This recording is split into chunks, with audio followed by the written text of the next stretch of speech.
Selamat siang, kita lanjutkan pertemuan kita tentang jaringan dan komunikasi data pada masalah pengantar dan informasi ini. Nah, pada pertemuan yang lalu kita sudah membahas tentang media transmisi yang digunakan dalam berkomunikasi data. Yang kemarin kita sampaikan ada dua macam, ada guided transmission media dan ada unguided transmission media. Namun yang sudah kita bahas kemarin baru sampai guided transmission media.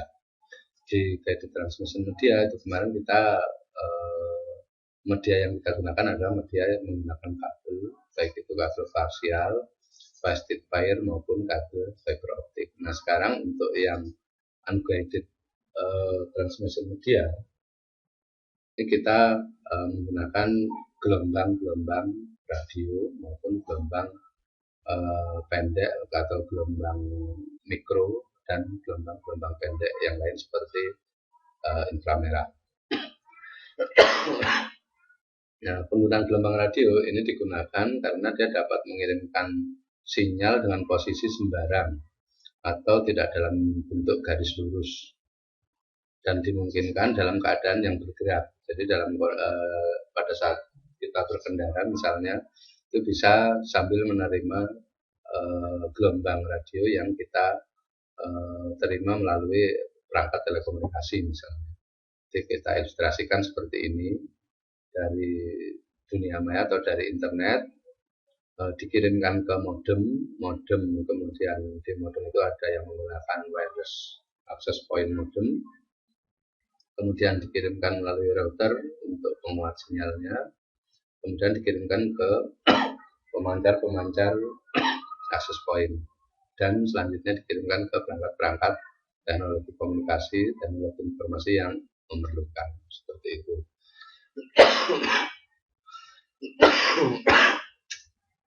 Oke, selanjutnya untuk gelombang mikro atau microwave.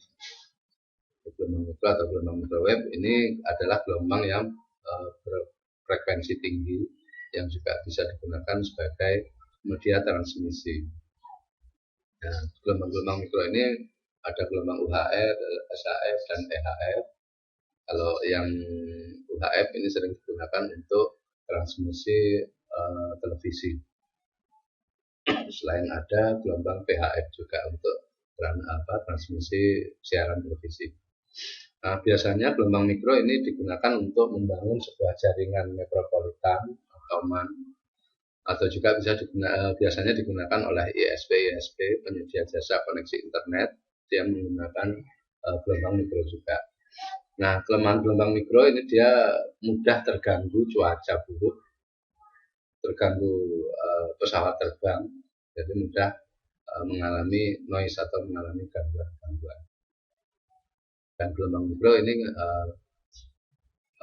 merambatnya secara mengikuti garis lurus, ya, mengikuti garis lurus, tidak seperti gelombang radio tadi yang arahnya sembarang, arah perambatnya sembarang. Selanjutnya adalah penggunaan satelit. Nah, penggunaan satelit ini biasanya digunakan sebagai penerus sinyal dari stasiun bumi yang mengirimkan ke stasiun bumi yang lain.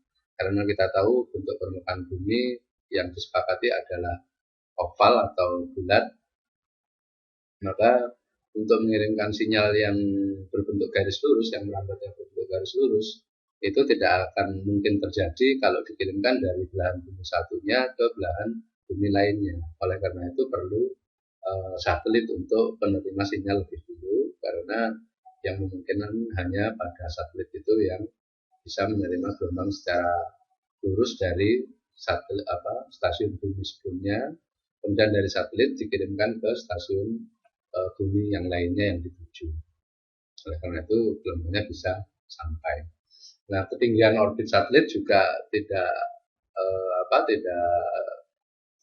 sembarangan. Jadi ketinggian orbit satelit itu yang dianjurkan atau yang direkomendasikan adalah 36.000 km. Kenapa? Karena di ketinggian itu satelit bisa mencapai sudut orbital velocity-nya, yaitu sudut yang bisa menerima dari satu sisi bumi yang lain ke sisi bumi belahan yang lainnya lagi. Seperti itu. Nah, karena itu dulu ada ahli atau hacker lah seperti itu yang dapat menggeser posisi satelit. Oleh karena itu kalau posisinya bergeser, sinyal nggak akan bisa diterima atau gelombang tidak akan bisa diterima oleh stasiun bumi yang lain. Misalnya dikirimkan dari sini ke orbital satelit pada ketinggian 30.000 km ini dikembalikan ke satelit ke stasiun bumi yang lain. Nah kalau ini bergeser dari orbitnya, maka sinyal nggak akan mengenai. Nah, selanjutnya untuk media transmisi tidak terpandu yaitu inframerah, sinyal gelombang inframerah ini sering kita gunakan untuk jenis komunikasi jarak dekat. Nah, inframerah ini memiliki kecepatan 4 megabyte per detik. Nah, umumnya sinar inframerah ini perlu transceiver atau perlu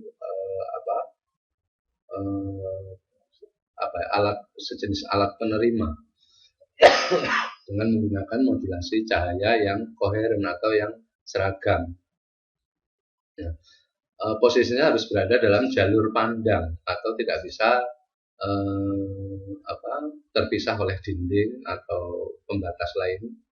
Jadi harus dalam satu jalur pandang. Nah, selain itu dia juga bisa menggunakan pantulan dari permukaan yang berwarna terang. Misalnya pada remote kontrol televisi atau remote kontrol yang lain itu menggunakan gelombang inframerah. Dan kalau kita arahkan ke arah yang segaris atau satu pandangan, dia akan bisa digunakan. Tapi kalau digunakan tidak satu pandangan, dia tidak akan bisa, kecuali kita arahkan ke arah pantulan. Dari gelombang yang ada itu biasanya sering kita sebut dengan sinyal. Nah, untuk sinyal sendiri ini ada dua, ada sinyal analog dan ada sinyal digital. Sinyal analog biasanya disebut juga dengan sinyal kontinu, dan sinyal ini juga berbentuk gelombang elektromagnetik juga, namun dia menggunakan bentuk rambatan sinusoidal seperti grafik sinus. Ya. Pergerakannya berdasarkan frekuensi dan memiliki amplitudo. Jadi cirinya di situ dia memiliki amplitudo dan frekuensi untuk sinyal analog.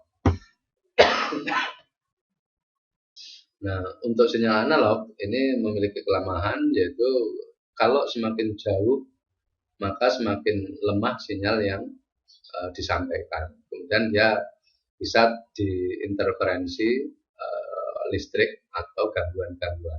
Oleh karena itu perlu penguat atau amplifier untuk menguatkan sinyal ke tempat tujuan. Nah, sedangkan yang berikutnya adalah sinyal digital atau sering disebut dengan sinyal diskrit. Sesuai dengan namanya sinyal digital, maka sinyal ini tersusun dari kombinasi bit 0 dan bit 1. Digunakan untuk mengirim informasi dengan kecepatan tinggi. Kemudian penggunaan yang berulang-ulang ini tidak akan berpengaruh pada kualitas maupun kuantitas informasi karena dia tidak mengalami gangguan, dan informasi mudah diproses di sini dimodifikasi, entah itu diedit, ditambah dan sebagainya ke dalam bentuk yang berbeda. Kemudian dalam memproses informasi dalam jumlah yang sangat banyak atau sangat besar dan mengirimkannya, dia juga bisa secara interaktif, jadi secara terus-menerus juga secara interaktif tadi. Jadi setelah gelombang dikirim, ditanggapi, dikirim kembali. Seperti itu. Gambaran untuk sinyal analog dan digital. Kalau sinyal analog tadi merupakan bentuk grafik sinusoidal seperti ini. Dan di grafik sinusoidal dia memiliki satu siklus gelombang yang dimulai dari sudut titik normal ini membentuk puncak dan membentuk lembah sampai kembali ke titik normal kembali. Ini yang disebut dengan satu siklus gelombang. Pada saat dia membentuk gelombang puncak, disinilah saat inilah disebut dengan voltase positif. Sebaliknya saat dia membentuk lembah, kita sebut dengan voltase negatif. Kemudian untuk sinyal digital, karena dia tadi berbentuk bit 0 dan bit 1, maka bentuknya pada grafik sinusoidal yang tadi, kalau dimodifikasi seperti ini, pada saat dia membentuk positif, dia bernilai 1 dan bernilai 0 pada saat dia membentuk negatif. Nah, untuk penggunaan secara praktisnya, gelombang-gelombang itu akan mudah diterapkan kalau kita gunakan dalam sebuah jaringan. Jadi jaringan komunikasi ini adalah implementasi praktis untuk komunikasi antar perangkat komputer atau perangkat teknologi informasi, ya, yang merupakan suatu sistem jaringan. Jadi dalam satu bentuk jaringan. Nah, jaringan komputer sendiri adalah interkoneksi antar dua komputer atau lebih. Jadi interkoneksi atau hubungan antara dua komputer atau lebih atau dua perangkat teknologi informasi yang terhubung dengan menggunakan media transmisi, dan media transmisinya bisa berbentuk kabel maupun bisa tanpa kabel. Yang kabel transmisi wired atau yang wireless yang tanpa kabel. Ya. Dua buah komputer ini akan dikatakan terkoneksi jika keduanya bisa saling bertukar informasi, dan terutama adalah bisa berbagi sumber daya yang dimiliki. Jadi dua komputer itu akan bisa disebut sebagai komputer yang saling terhubung atau terkoneksi kalau mereka bisa saling berbagi resource dan bertukar data. Dalam jaringan, komponen-komponen yang terlibat, di sini ada host atau simpul, atau kita sebut juga dengan node, ya, host, simpul, atau node. Pada host ini ada host main, adalah komputer utamanya. Kemudian ada host lokal, ini sebuah komputer tanpa jaringan. Jadi kalau komputer lokal tanpa jaringan kita sebut dengan host lokal atau node lokal. Nah, kemudian ada juga host remote. Host remote ini adalah komputer dalam jaringan juga yang tentunya bisa mengakses komputer lain di dalam satu jaringan itu. Komponen berikutnya ada link atau saluran, karena tadi kita harus menghubungkan atau mengkoneksikan antar dua komputer atau lebih, dan penghubungnya adalah linknya ini atau salurannya ini menggunakan kabel atau bukan kabel tadi. Selain itu perlu software juga, karena software ini nanti digunakan untuk mengatur jalannya transmisi, pemakaian sumber daya, pengelolaan hubungan. Jadi tanpa software, koneksi yang terjadi adalah koneksi secara fisik saja dan tidak menghasilkan komunikasi data.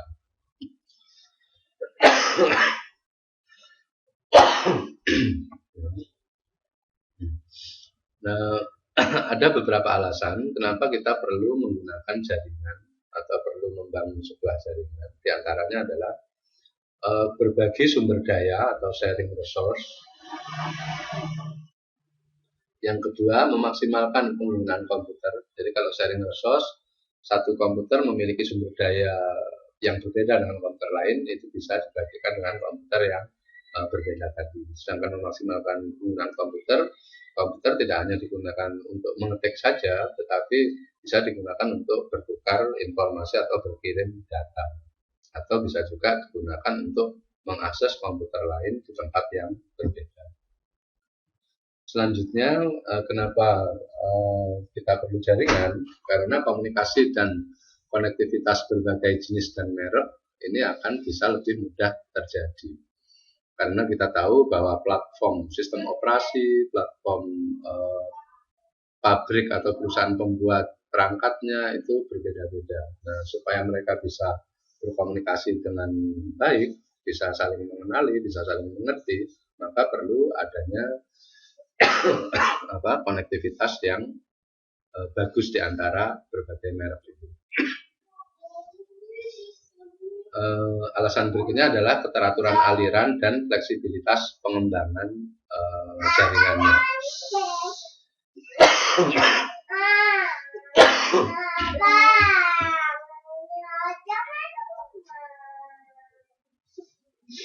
keteraturan aliran dan fleksibilitas pengembangan di sini maksudnya aliran komunikasi data itu akan bisa diatur, bisa diatur sedemikian rupa sehingga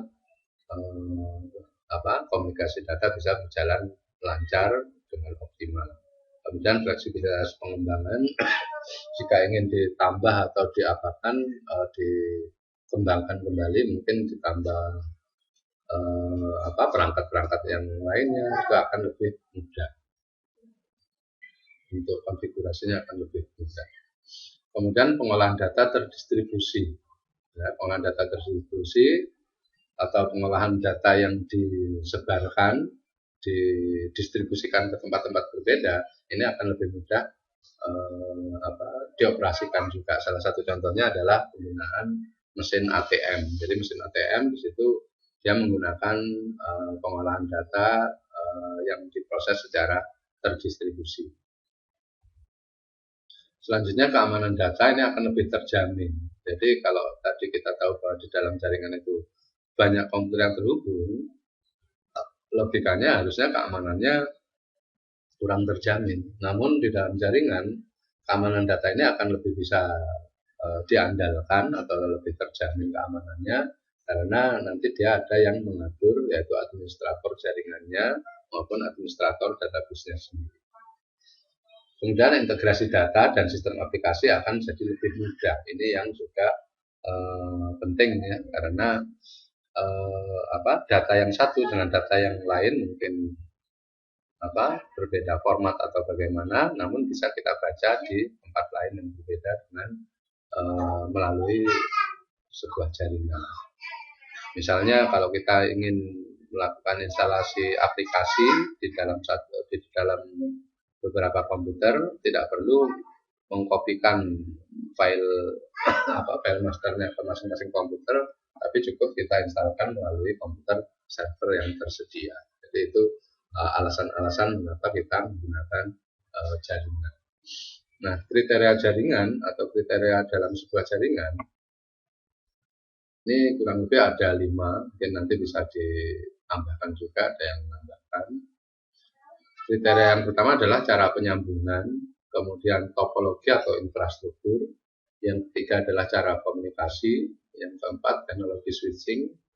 Teknologi switching ini juga ada kaitannya dengan cara penyambungan, ya. Kemudian tipe-tipe jaringan atau jenis jaringan. Nah, untuk cara penyambungan ini ada 2 macam, ada switch dan ada non-switch. Untuk switch, ini cara penyambungan ini akan selalu terbentuk hubungan antara 2 perangkat atau lebih itu tadi saat ada pengiriman data atau pengiriman informasi. Jadi kalau tidak ada pengiriman data, maka hubungan tidak terjadi. Sedangkan yang non-switch, ini hubungan transmisinya selalu terbentuk. Jadi dia akan ada terus hubungannya meskipun dia belum mengirimkan data. Yang berikutnya pada arsitektur jaringan atau topologi. Dalam topologi jaringan sering disebut dengan arsitektur tadi, arsitektur jaringan sebagai gambaran perencanaan hubungan antar komputer. Jadi dalam membangun sebuah jaringan kita bisa menggambarkan dulu hubungan antar komputernya seperti apa dalam sebuah jaringan lokal yang kita buat secara fisik. Jadi secara fisik kita bentuk topologinya seperti apa. Nanti banyak bentuk-bentuk topologinya. Ya. Umumnya dalam local area network atau dalam jaringan ini menggunakan kabel sebagai media transmisinya. Jadi menggunakan yang guided transmission media tadi. Selain itu perlu adanya konektor, Ethernet card. Ethernet card ini kartu yang ditanamkan di CPU-nya untuk disambungkan ke konektor dan konektor disambungkan ke kabel dan perangkat-perangkat pendukung untuk jaringan lainnya. Nah, arsitektur jaringan ini banyak jenisnya. Di antaranya adalah kita menggunakan topologi bus. Di dalam topologi bus ini bentuknya seperti, kalau kita asumsikan seperti orang-orang yang sedang naik bis, ya, naik bis kalau di kota-kota besar yang saling bergelantungan. Tapi mungkin sekarang enggak ya, sudah duduk rapi. Jadi kalau kita asumsikan seperti itu, ada pegangannya, kemudian banyak orang bergelantungan di pegangan itu, hampir seperti itulah topologi bus. Jadi di topologi bus ini ada sebuah bentangan, satu kabel induk yang kedua ujungnya ditutup. Jadi kabel induk dibentangkan, kemudian kedua ujungnya ditutup. Sedangkan di kabel induk itu disambungkan node-node atau host-host atau komputer-komputer atau perangkat-perangkat teknologi yang akan disatukan dalam satu jaringan tadi.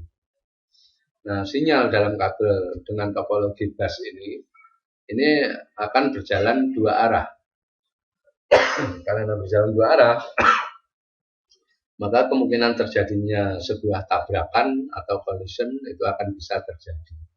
Jadi tadi kabelnya dibentangkan kabel induknya, maka sinyalnya akan berjalan di sepanjang kabel induk itu dan berjalannya dua arah. Karena berjalan dua arah, kemungkinan bertabrakan bisa terjadi. Nah, keuntungan menggunakan topologi bus murah, penambahan atau penambahan perangkat tidak mengganggu workstation. Kemudian kelemahannya sering terjadi crash, stall atau hang. Ya. Nah, gangguan pada kabel utama ini akan menyebabkan gangguan secara keseluruhan dalam jaringan. Jadi gambarnya kurang lebih seperti ini ilustrasinya. Dari ujung sini ke ujung sini, ini yang berwarna biru adalah kabel backbone-nya atau kabel utamanya, yang ujung-ujungnya ditutup dengan terminator ya. Terminator bukan terminator film ya, tapi terminator ujung penutup kabel. Nah, kemudian masing-masing perangkat komputer yang ada atau perangkat teknologi informasi yang lainnya yang dihubungkan dalam jaringan ini akan dikaitkan ke kabel-kabel utama ini tadi. Jadi bentuknya kurang lebih seperti ini, dan sinyal atau aliran datanya akan berjalan dua arah. Misalnya kita mengirimkan data dari komputer ini, dia akan masuk ke kabel utama ke arah kiri misalnya, kemudian ke arah kanan sampai ujung sini, baru balik lagi ke komputer atau perangkat yang dituju. Misalnya kalau dari komputer ini akan mencetak ke sebuah printer ini, maka data yang dicetak akan dikirim ke sini dulu. Kemudian akan dikirim lagi ke ujung satunya, baru kembali ke alamat yang dituju. Oleh karena itu, data yang dikirim dari berbagai macam perangkat yang tersambung di situ bisa terjadi collision tadi atau tabrakan seperti itu. Ya. Kalau misalnya kabel utamanya terganggu atau terminatornya salah satu ujung itu lepas, maka semua jaringan tidak akan bisa menerima data yang dikirimkan oleh perangkat itu, karena dia akan hilang, kalau melewati ujung yang tidak tertutup oleh terminator tadi. Itu untuk yang topologi bus. Sedangkan untuk topologi lainnya adalah topologi ring. Sesuai namanya ring, seperti cincin. Maka topologi ini bentuknya juga lingkaran, jadi hampir sama seperti topologi bus. Kabel utamanya ada, namun kabel utamanya masing-masing ujungnya dipertemukan atau disambungkan. Jadi berbentuk lingkaran tertutup sama persis seperti cincin. Dan di kabel utamanya itu juga dikaitkan node-node atau host atau simpul-simpul perangkat teknologi informasi yang disambungkan dalam sebuah jaringan. Dan perbedaannya dengan yang topologi bus, sinyal dialirkan menggunakan satu arah, bukan dua arah lagi. Oleh karena itu, kemungkinan terjadinya tabrakan tadi tidak akan terjadi, karena satu arah, seperti di lalu lintas, kalau satu arah kan jarang yang tabrakan ya. Jadi kalau misalnya ilustrasinya seperti ini, dalam kabel lingkaran seperti ini, datanya misalnya searah jarum jam begini melewati seperti itu, maka data nggak akan pernah bertabrakan. Hanya saja data yang akan kita kirim dari satu komputer ini misalnya akan kita kirim ke sini. Kalau datanya searah jarum jam, dia nggak langsung ke sini, tapi ke komputer ini dulu, kemudian ke sini, baru sampai tujuan. Seperti itu. Karena mengikuti arah arus data. Nah, keuntungan dalam topologi ring, ini kegagalan koneksi akibat gangguan medianya bisa diatasi ya, dengan jalur lain yang masih terhubung. Jadi agak lebih mending ketimbang yang topologi bus. Kemudian penggunaan sambungan P2P atau point to point ini membuat transmisi errornya bisa diperkecil. Jadi kegagalan pengiriman data ini akan ditekan sedemikian rupa sehingga terjadinya kesalahan pengiriman itu akan sangat kecil terjadinya. Namun di topologi ring ini data yang dikirim jika melalui banyak komputer maka transfer datanya menjadi lambat karena tadi searah jarum jam misalnya satu komputer harus melewati beberapa simpul atau beberapa node. Nah, jika ada satu node yang mengalami gangguan, maka secara keseluruhan jaringan akan terganggu. Ya. Jadi satu komputer terganggu, ya yang lain akan terganggu karena pengiriman data harus selalu melalui masing-masing perangkat yang tersambung. Yang berikutnya adalah topologi star. Jadi ada topologi bus, topologi ring, dan topologi star. Sesuai namanya juga, topologi star ini berbentuk seperti bintang. Setiap node atau setiap bus atau setiap workstation ini berkomunikasi langsung dengan komputer lain, dengan perangkat lain melalui node sentral yang biasanya kita sebut dengan switch atau kita sebut dengan hub. Jadi pengiriman datanya tidak melalui komputer-komputer yang lain, tapi melalui switch atau melalui node sentral. Trafik data ini akan mengalir dari node ke node sentral yang dituju dan diteruskan dari satu host atau dari satu node ke node sentral atau hub tadi dan diteruskan langsung ke node tujuan. Nah, keuntungannya, jika salah satu segmen kabel putus, maka jaringan tidak akan terganggu. Yang terganggu hanya pada segmen atau pada node yang putus itu saja. Kurang lebih bentuknya seperti itu. Jadi ada hub, bentuknya seperti bintang, karena semua ada tertuju ke konsentratornya ya, atau ke sentralnya tadi. Nah, topologi star keuntungannya tadi bandwidth lebih besar karena dia dikirimkan langsung ke node yang dituju melalui sentralnya. Kemudian bisa menerima workstation baru selama port pada node sentral atau pada switch tersedia. Jadi pengembangan atau penambahan itu akan lebih fleksibel lagi. Dan pemasangan hub atau sentral ini dapat disusun secara cascade atau bertingkat untuk menambah jumlah node dalam jaringan kalau misalnya diperlukan. Misalnya yang ada di pasaran misalnya ada hub dengan 8 konektor atau 8 tempat untuk koneksi. Jika perlu 16 maka perlu ada 2 misalnya seperti itu. User atau pengguna ini akan lebih banyak dibandingkan topologi sebelumnya, bus dan topologi ring. Hanya saja kelemahannya, jika trafik data cukup tinggi, maka kemungkinan terjadi tabrakan juga bisa. Ya. Semua komunikasi akan ditunda dan koneksi akan dilanjutkan lagi secara random, jadi secara acak.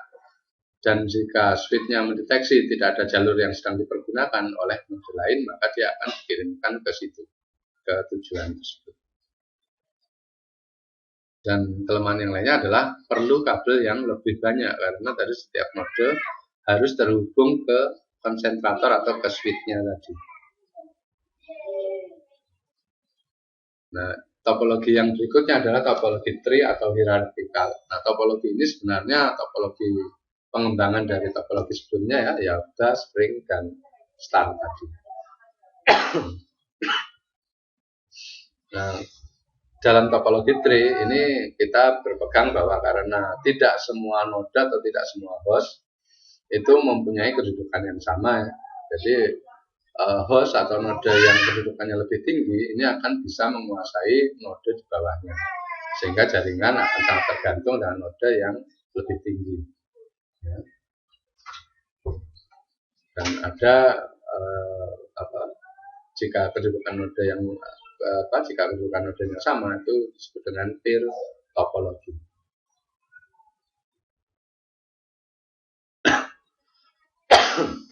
Karena ini bentuk pengembangan juga, maka dia juga harus menggunakan sentral atau menggunakan hub. Hub yang ada ini nanti ada dibedakan dengan central hub atau active hub dan secondary hub atau passive hub. Active hub ini digunakan sebagai penerus sinyal sekaligus sebagai repeater atau penguat. Kemudian passive hub hanya digunakan sebagai penerus sinyal saja. Sesuai dengan namanya tadi, topologi tree berbentuk pohon seperti ini. Ini ada hub sentral, ada hub pasif, ada pasif hub tadi yang digunakan hanya sebagai penerus sinyal saja. Jenis slot topologi berikutnya adalah topologi mesh yang bentuknya juga semakin lebih rumit.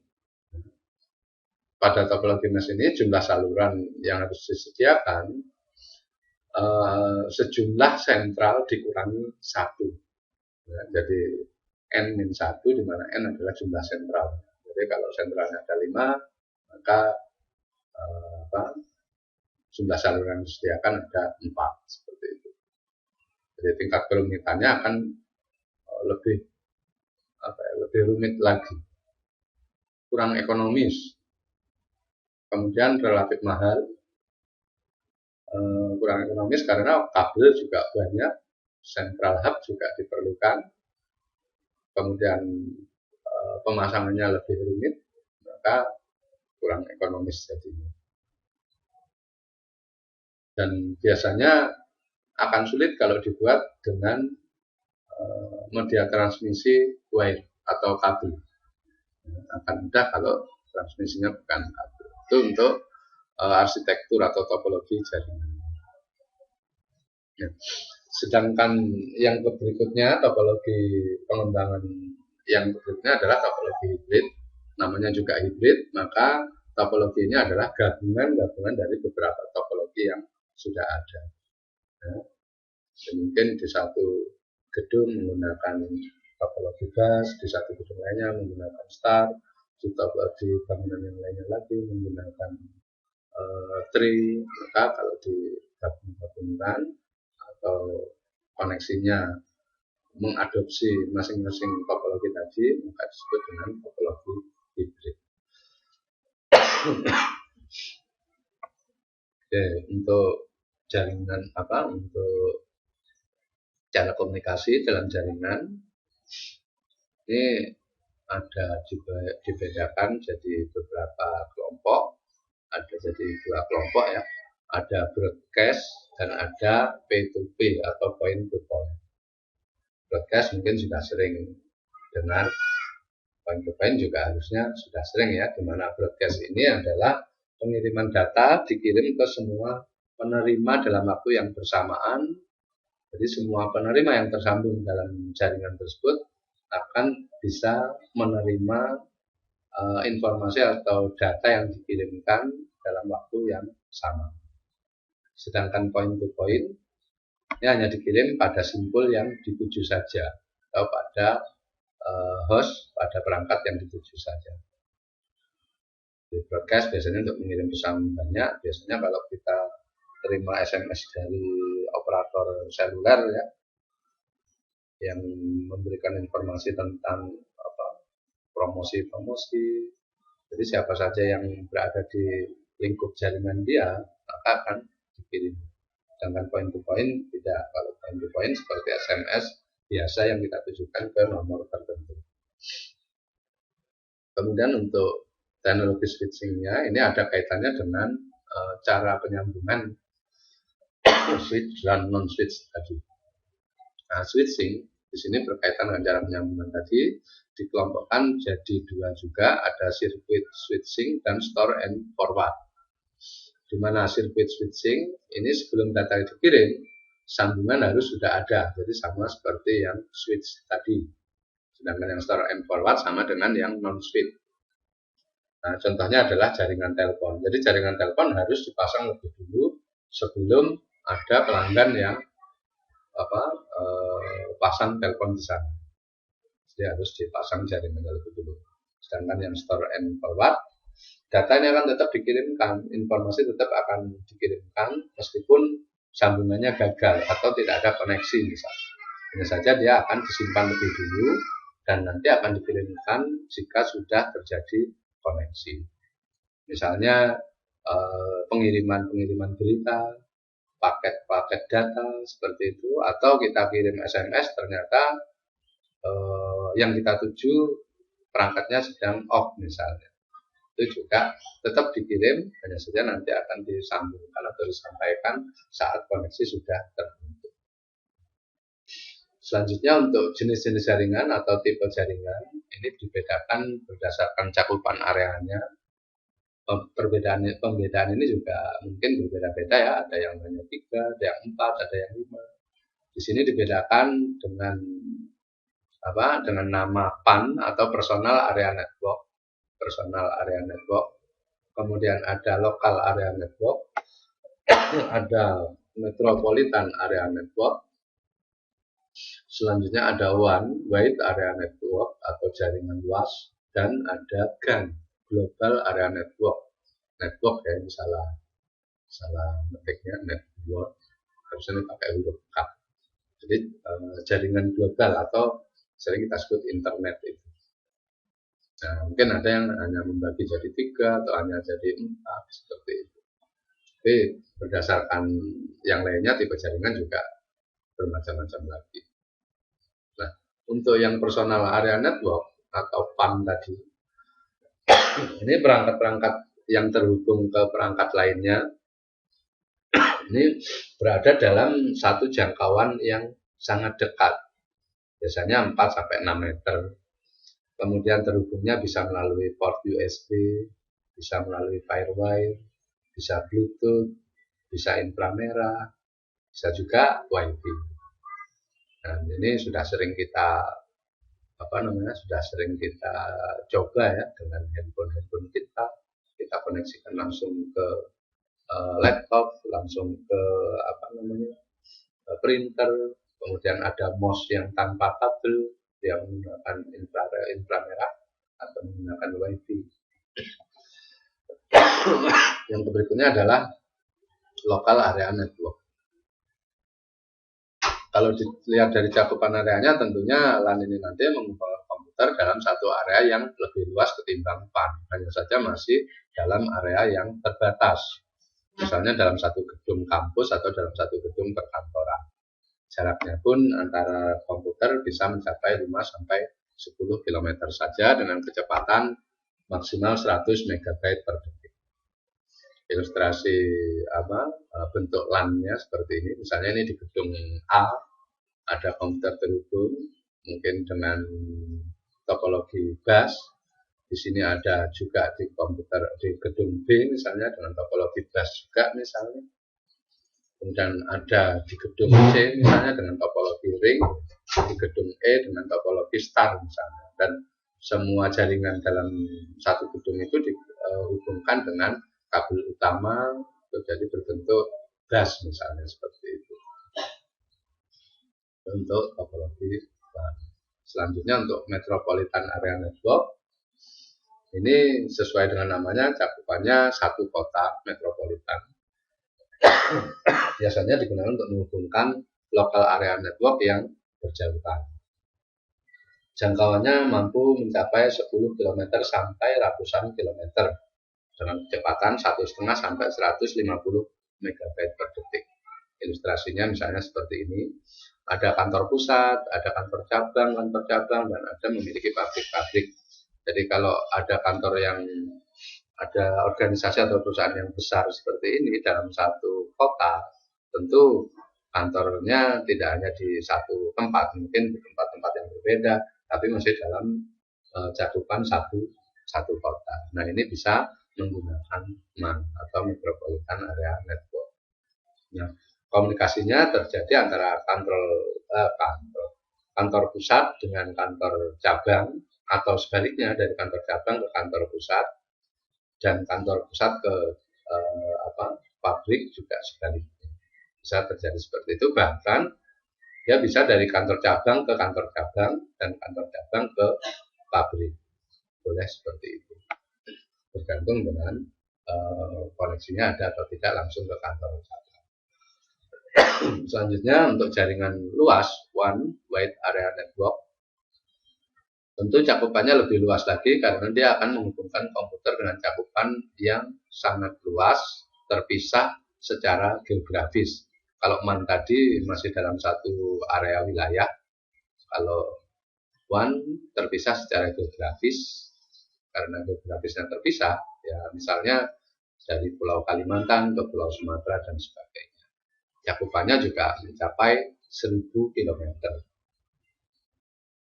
Kecepatannya juga bervariasi, dimulai dari 1,5 megabyte per detik sampai 2,4 gigabyte per detik.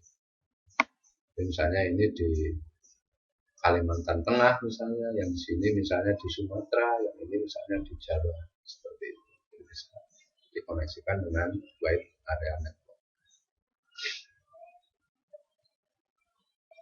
Yang berikutnya adalah tipe jaringan global.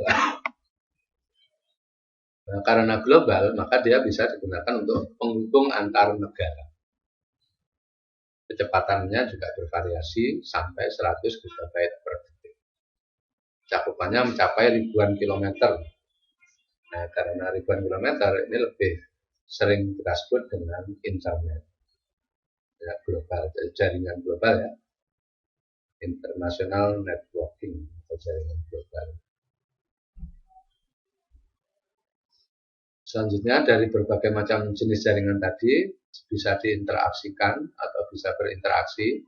Jadi tipe-tipe jaringan yang ada tadi LAN, MAN, WAN, dan GAN ini dapat berinteraksi satu sama lainnya sehingga membentuk jaringan yang sangat luas sekali. Nah, yang global tadi. Jadi dari LAN dengan LAN atau yang berbasis kampus atau berbasis sebuah organisasi atau perusahaan dihubungkan ke MAN misalnya. MAN yang berbasis satu kota tadi dihubungkan lagi dengan kota-kota yang lain yang terpisah secara geografis, maka dia membentuk sebuah One Wide Area Network. Nah, selanjutnya yang WAN tadi dihubungkan lagi dengan jaringan-jaringan lain yang berada di negara lain atau belahan dunia lain, maka dia akan membentuk global area network. Oke, sampai di situ interaksi bahasan tentang materi komunikasi dan jaringan kita kali ini. Silakan selanjutnya Anda buat rangkuman mengenai manfaat jaringan komputer dalam dunia kerja. Saya kira sangat banyak ya literatur atau sumber-sumbernya bisa Anda cari. Dan ini silakan nanti Anda kumpulkan melalui email saya industong@yahoo.com. Demikian kita akhiri pertemuan kita untuk materi komunikasi jaringan. Selamat